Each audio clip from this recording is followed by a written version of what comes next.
sa pagpupuri, pasasalamat, pagdakila at pagluwalhati sa ating pinakamamahal na Panginoong Hesus po lamang. Dobleng paggalang sa ating ginagalang na mahal na Pastor Wildy Estrada Almeda at sa hindi malilimutang turo't aral ng ating beloved mahal na Assistant Pastor Lina C. Almeda at sa mga beloved children, isang mapagalang hapon po. At sa inyo mga beloved na live webcast viewers at mga kapatiran, baguhan at datihan na nandito po ngayon. Ako po ay nagpapasalamat sa mahal na Panginoon at matatapos ang taon na to ng mga puno ng pag-iingat, ng mga pagpapala. Hindi man po karapat dapat, hindi po ako mayaman na tao, pero nabasa ko po kasi kahapon ng ako'y nagbuklat ng madaling araw ng Bible. Sa Santiago 1:5, sabi, tingin mo mga kapatid, ang tinawag ng Diyos ang mga dukha upang pagyamanin sa pananampalataya. Sabi ko, mahal na Panginoon, alam ko yung dumadaan kami sa trials, pero alam ko ikaw ang buhay na Diyos na tinuro sa amin ng aming mahal na pastor. Jesus. Nung nakaraan pa po, gusto ko magpatotoo. Sabi ko, mahal na Panginoon, wala pa po akong bago. Pinapaisip niyo sa akin araw-araw. Araw-araw bago. Dahil hindi lahat tumidilat ang mata. Hindi lahat nakakapagano pa na nagagawa pa ang mga bagay na nagagawa mo. Sabi ko, mahal na Panginoon, maraming salamat sa mga paalala. Ang mga pinapalo ko po kasi ang mga post ng mga beloved children, lalo sa beloved kay beloved Lot, sa mga mighty niya, nagsisilbing paalala po talaga sa akin yan sa bawat araw. Yung po bang manugang ko po pala last noon, itong Tuesday lang po, isa po siyang lineman sa Meralco. Kwento po hindi po siya mananampalataya. Ang beloved daughter ko rin po, hindi pa rin po talaga safe, pero nakakarinig na po talaga sila dahil sa bahay po. Pagkatas ng gawain at pag-uwi namin, nag-uulit po kami talaga niyan mula umaga ng mga gawain natin sa iba't ibang outreaches. Sabi niya sa akin, si Carlo, sabi niya gano'n, hindi na pinapasok ng kanyang engineer. Sabi ko, bakit? Kasi makahapon, yung mga kasama niya po pala baguhan at ang engineer ay tumalikod po. Sinakay po siya dun sa bakal na inaangat po para dun sa wire. Dun po sa napakaraming wire, nagulat yung engineer niya paglingon, nagpuputukan at nakita niya nakaangat yung bakal, nandun yung manugang ko. Ang sabi ng engineer, hindi po siya kagad nakapag-utos na ibaba, lahat po sila na shock. Ang manugang ko po nandun sa may gitna po ng bakal at nagpuputukan na talaga yung mga wire. Binaba siya, nanginginig sila. Sabi, tinignan kagad kung okay siya. Sabi niya, okay naman ako. Nag-message siya sa akin, beloved daughter. Ang sabi ng beloved daughter ko, ikaw ang naiisip namin ng mga oras na yan. Dan alam niyo na, isa lang ang maglingkod sa inyo. Lahat ng sambayanan mo maaliligtas. Pag-iingatan ng mahal na Panginoon. Hindi pa po yan. Nung nakaraan din po yung baby niya. Naglakad-lakad sila sa may court. May nakita na po siyang paikot-ikot. Hindi naman po niya akalain kung ano yan. Pero ang beloved daughter ko po ay hindi mapakali. Sabi niya, parang gusto niyang tawagin. Pagtawag niya sa kanyang beloved husband, pagtayo, pumalit yung kaibigan niya doon sa kinauupuan. Yung palang ikot ng ikot, may dalang baril yan. Pinutok doon sa isang pumalit sa kanya. Nandun, hindi na siya nakakilo. Sabi ko, sabi ng beloved anak ko, ano lang yun, pagkamalan din. At parang yung una pa lang, yung beloved husband niya na yung iniikutan. Kaya lang, alam ko naman na pinag-ingatan siya ng mahal na Panginoon, na pinaisip sa akin, beloved daughter, na tawagin na siya noong mga oras na yan. Isa pa po yung umpisahan ko po nung February po, mabilisan lang po. Nung January po pala, binigyan po kami ng mahal na Panginoon ng e-bike na magagamit sa aming paglilingkod at sa pag-school po ng mga anak ko dahil sa amin po napakamahal ng transpo, 70 po yan na tricycle, isang puntahan pa lang. Sabi ko sa beloved husband ko, okay na yan, kahit nga bike, okay lang. At hindi po ako marunong mag-drive. Sabi ko sa mahal na Panginoon, mahal Panginoon kayo, magsisilbing gabay sa amin. Nagamit po namin yung bike na yan, 3-seater lang po siya pero napakaliit. Pinagpapasalamat ko sa mahal na Panginoon, bagamat nagbabiyahe kami papunta rito. Pinag-ingatan niya kami sa mga traffic, sa mga malalaking truck. Pero nung Friday po kasi, nung pagkagaling po namin dito, galing pa po sa school ng mga anak ko, may nadaanan po kaming lubak. Parang nalubak lang po kami, pero kanina po nakita ko po ang lalim po patla talaga noon. Nasabi ng beloved daughter ko, mabuti hindi tayo tumaob kasi sabi ko, kinabisado ko na yung mga daan kung saan yung lubak para na rin po safety po ba kami.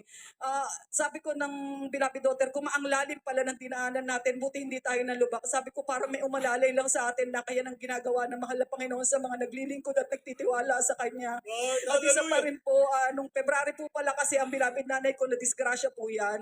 Yung araw na yon ng kaaway, ginagawa niya po siguro para hindi ko makadalo kasi ang klase po ng anak ko ay hanggang alas 12 lang po ng tanghali. Yung isa ko po 11. Pag alis ko po ng 11 kasi susunduin ko yung bunso ko para bihisan at yung beloved daughter ko na lang na pang alas 12 ang susunduin ko diretso na po dito sa banal na gawain. Pag uwi ko po, sinabihan ako ng mga kapitbahay namin ng beloved nanay ko raw po ay nadisgrasya po. Yung buto niya po umusli sa siko. Walang susunod sa kanya kasi sabi ko pinagpipilian ko, susunod ba ako o ano. Biglang sumagot ang beloved hipag ko bagamat hindi mananampalataya.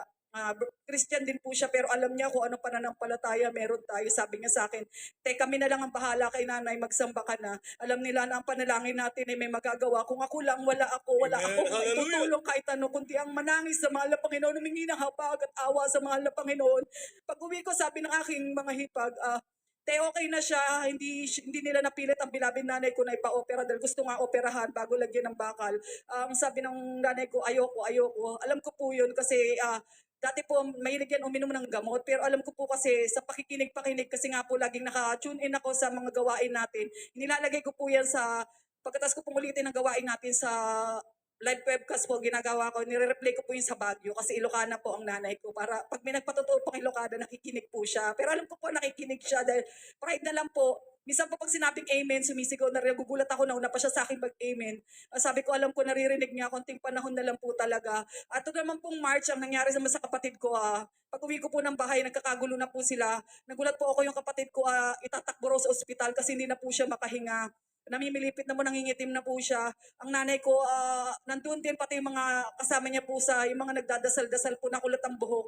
Ang sabi ko sa beloved nanay ko, sabi ko sa nanay ko, Nay, wag mo akong sabayan ng panalangin dahil alam mo walang magagawa ang panalangin mo. Alam mong buhay ang Diyos na pinaglilingkuran ko. Ang dami nila My roon. God, Sabi to ko God. nga, kung ako lang ng mga oras na yun na ang tinatawag na nangingitim na ang kapatid ko, talagang wala na talaga. Sabi niya natatakbo sa ospital. Kung ako lang alam ko, buhay ang Diyos na pinaglilingkuran ko. Ang lakas sa loob ko ng mga oras na yung kinuha ko yung Bible, dinayin ko sa kapatid ko, kinakas out ko talaga yan. Ang mga panahon na yun, kung bubulay-bulayin ko, alam ko ang sumasa akin kesa sama sa kanila. Sabi ko, mahal na Panginoon, alam ko may magagawa ka rito. Sabi nila, binuhat nila ako, dadalhin daw sa ospital, sa tricycle, sumunod ako. Patuloy ang pagkas out ko nung demonyong kamatayan kasi nangingitim na. Ang iba, iniiwanan na siya na sabi, wala na yan kasi nadumit na ihina po talaga siya. Senyalis na talagang wala na.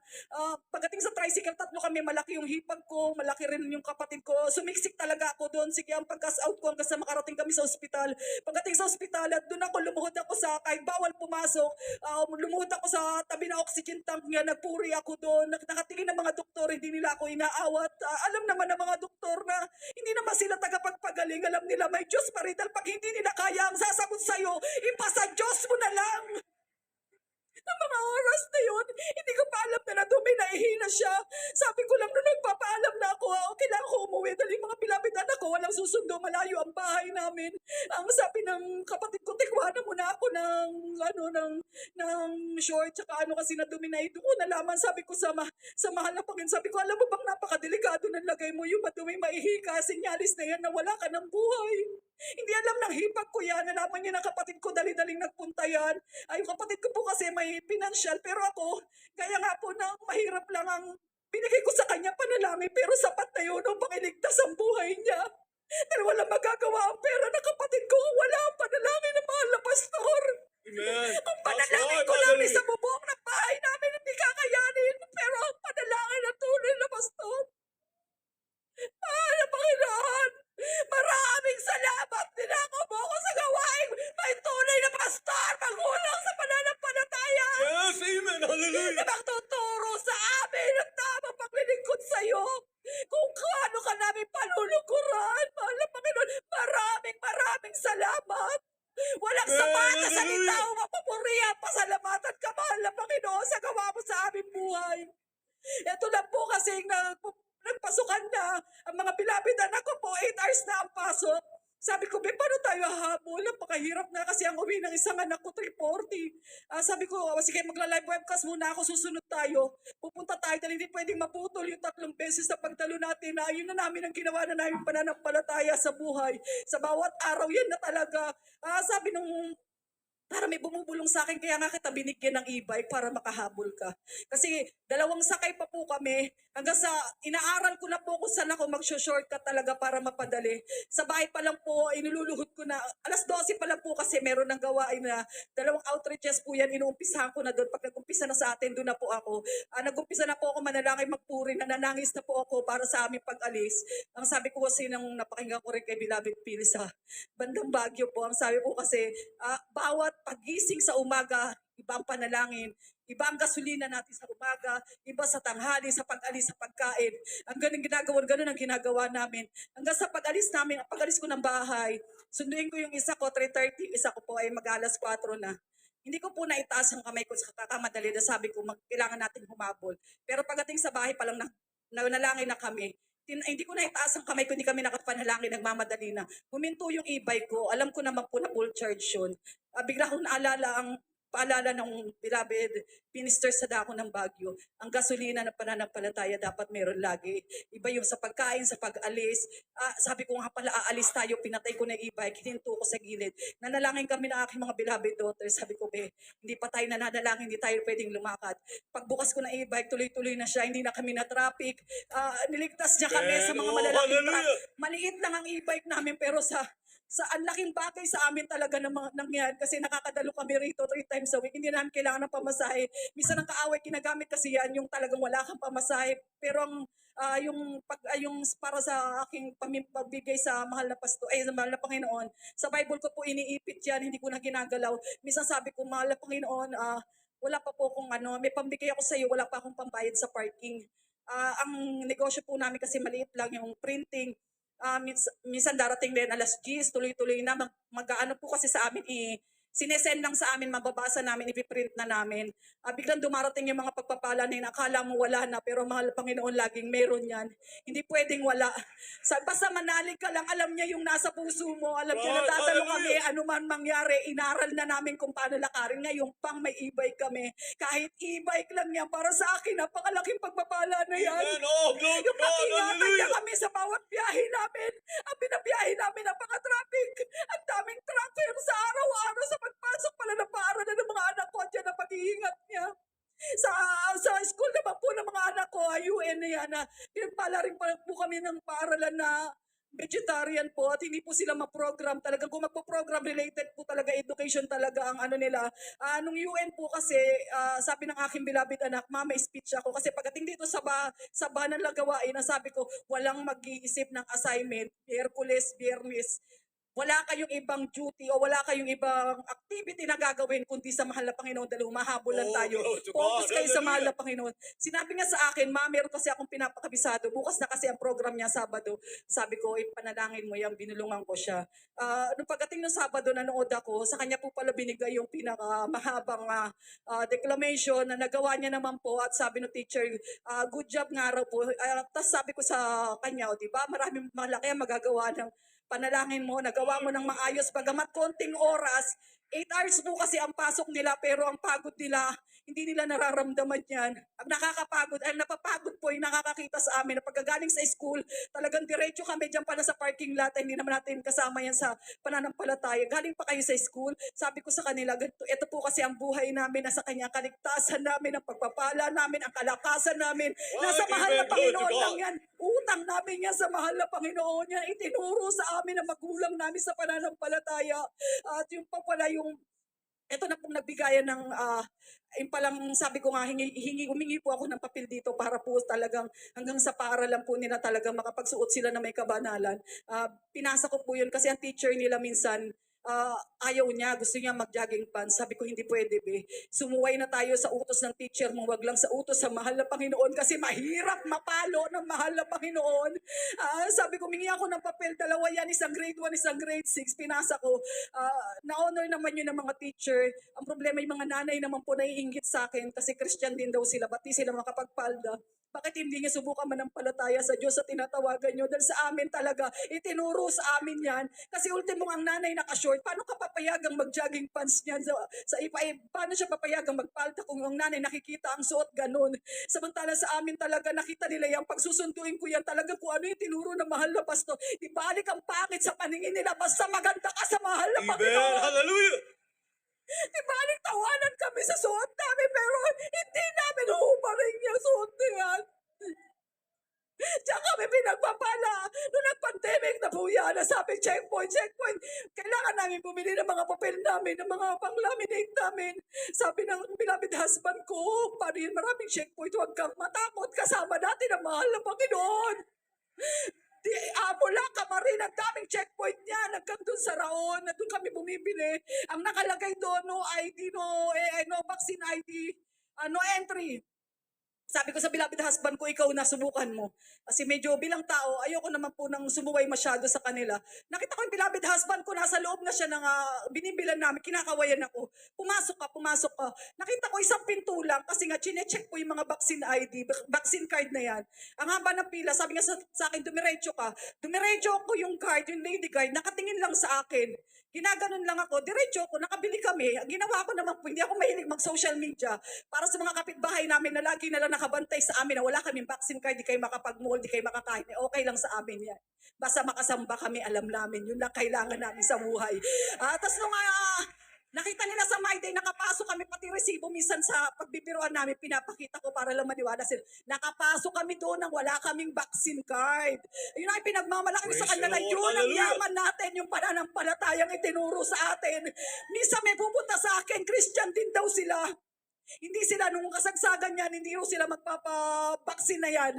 Nung nagtagal-tagal, pumunta siya sa akin kasi pinapalaminate niya tsaka pinami-minimize niya yung ID niya.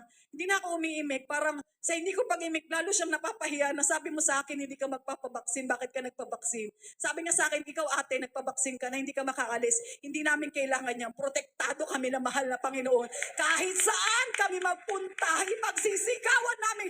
Buhay ang Diyos na aming pinaglilingkuran. That's right. Hallelujah. Maraming salamat, mahal na Panginoon. Ito pa yung card ng anak ko sa PE. Ginausap kami kasi Google Meet milk po yan.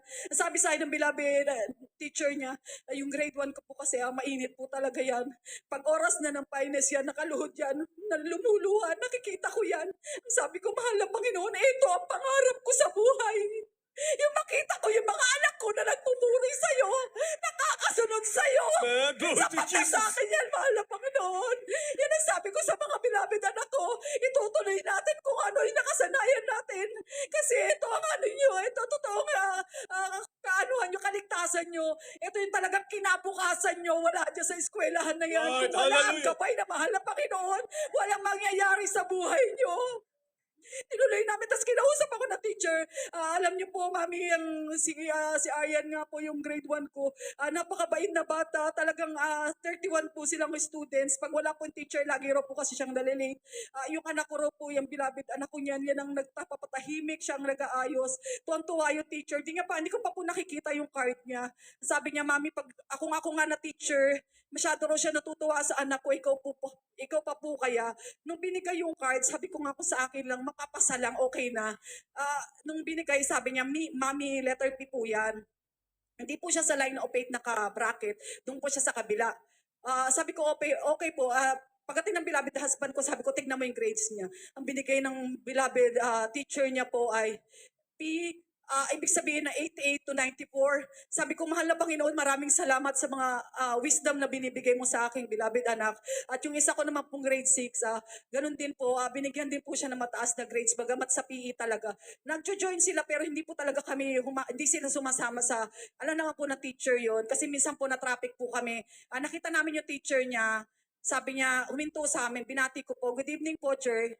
Galing kayo sa church? Siya na mismo nagsabi sa akin, galing sa church. Sabi ko, ba't alam na teacher mo na galing tayo sa church? Hindi man nakalagay yan sa journal yung activities namin. Nung kinausap naman ako nung bandang sa grade 6 ko, mami, sabi niya ganon. Si Aliyah naman po, okay naman po. Ito na lang po, yung Wednesday, nakalagay po kasi sa journal niya, Wednesday, Friday at Sunday, nasa church po kayo. Ito na po ang good news ko, mami, kasi Wednesday tsaka Friday, lahat ng activities na yan, okay na po. Kasi ayaw naman po namin mahadlangan yung pagdalo nyo. Ibig sabihin, wala pa po akong hinihingi. binigay na ng mahal na Panginoon. Hindi ko na kailangan magpaalam kapag kami gagawin sila. Sinabi, okay lang po sa amin yun. Pinagpapasalamat ko yan sa mahal na Panginoon kasi bagamat, ano nga lang po kami, ang provided po sila ng mahal na Panginoon bago po nagpasukan yan. Kasi private school po yan, dalawa na yan. Nagbigay na po yung beloved tita nila ng 2 bag bago po yan. Mga damit nila, provided yan ng mahal na Panginoon. Sabi ko sa mga anak ko, tuloy lang tayo na walang mahirap na bagay pag sa mahal na Panginoon. Sabi ko nga, maraming salamat mahal na Panginoon sa pagpapalang material, pisikal, pero higit sa lahat sa pagpapalang espiritual. Ang lahat ng kapurihan, pasasalamat, pagdakila, pagsamba ay tanging sa iyo lamang pinakamamahal na Panginoong Isus po lamang. Praise the Lord!